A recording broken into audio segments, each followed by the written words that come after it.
Dan Field was named director of the Joint Office of Homeless Services in April of this year.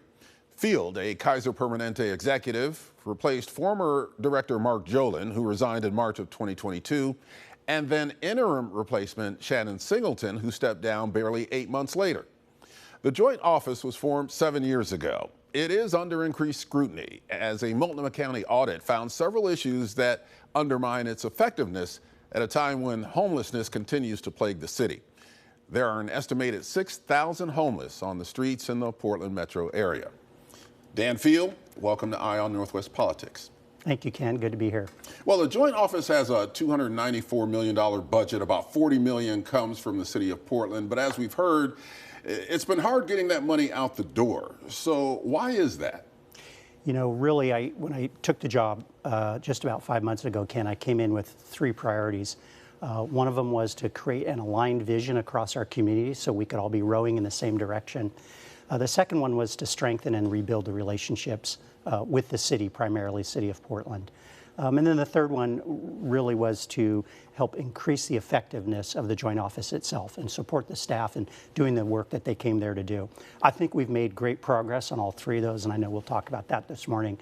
One of the challenges with getting the money out the door, if you will, was creating an aligned vision with the City of Portland primarily so that we understood where we wanted to direct the money, what programs and services we wanted to support.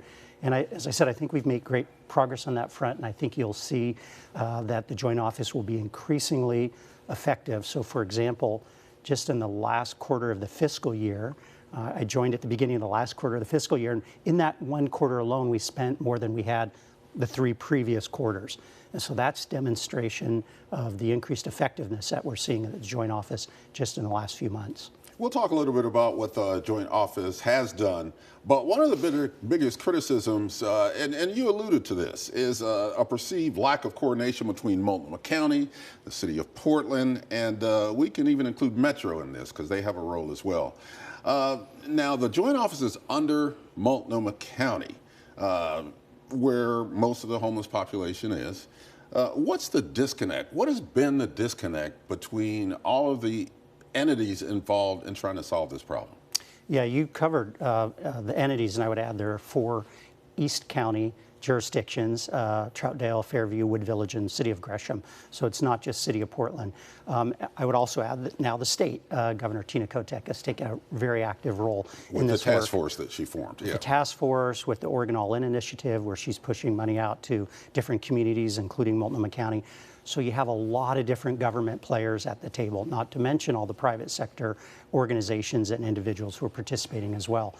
So the key is really to create alignment among all those different levels of government so that as people bring their resources to the table, they're doing so in a way that reinforces the work that others are doing. And I think we really struggled to do that as a community. When I took this role, I interviewed, my final interview was with the chair and the mayor, City of Portland. And I wanted to look at them both in the same room with me and ask them, can we move forward together? I got their commitment, and I think what you're seeing over the last 5 months is they've done exactly that. And I think that the effort to create alignment and to move forward together is the big difference between this time last year and today. The obvious question is, why hasn't that been done before? That seems to be an obvious way to approach the problem. Yeah, well, I'm not going to speak to that. That was before my time. What I'm going to speak to is what we've done in 2023, and especially in the last few months that I've been there. The chair and the mayor are very committed to working together. I see them together in person multiple times a week. The mayor's been at the county offices 2 times in the last week to testify and to hold a joint hearing of the city and the county. That was the first joint hearing we'd had in over 3 years, is my understanding. And that was an important symbol of the desire to work together. The entire City of Portland City Council, the entire Multnomah County Commission sat together for several hours, worked through some issues. And I think in part that's symbolic, that they're there together, and in part it's an indication that they're actually doing the work now together. That wasn't happening this time a year ago. We recently had City Council candidate Daniel DeMello on the program. He's also chair of the Joint Office of Homeless Services Community Budget Advisory Committee. Take a listen to what he had to say on this program. My biggest frustration with the joint office isn't necessarily that there's information showing bad action or that there isn't information showing good action, but that they don't have data that shows any effectiveness at all. They don't set goals for housing our homeless population, and as a result, our homeless population has increased year over year. Every one of our neighbors deserves a roof over our head, and the county and the city don't have a plan to make sure that that happens. Valid criticism? He's a city council candidate. He's running for elected office, and I think it's important to know that, like other elected officials, he's running on a certain platform. And so I won't be able to speak to his candidacy or his platform. I'll tell you what I'm committed to at the joint office: increased communication, increased transparency, and increased responsiveness. So we are absolutely doing our best, examples like this, to be fully transparent about the work that we're doing, where we're succeeding and where we're falling short. My hope would be that 6 months or a year from now, we wouldn't be listening to that same criticism. One of the takeaways from the report by Multnomah County Auditor Jennifer McGurk, poor communication with service providers with the joint office, and questions about them even being paid promptly. So are those issues being addressed? Absolutely. You know, we knew about a lot of those issues when I stepped into the role, and the chair knew when she took on the chair of the county role earlier this year. That audit was basically from 2022, so we had a good sense of what those issues were as we stepped into the role. The auditor had 8 different comments, if you will, or findings. We agreed with all of those, all 8 of those. And we explained to her and her team in our response to the audit where we had already begun work to improve some of the findings and address those. And others are still in process. But absolutely, that was an important audit. It created a roadmap for us and some areas that we need to improve.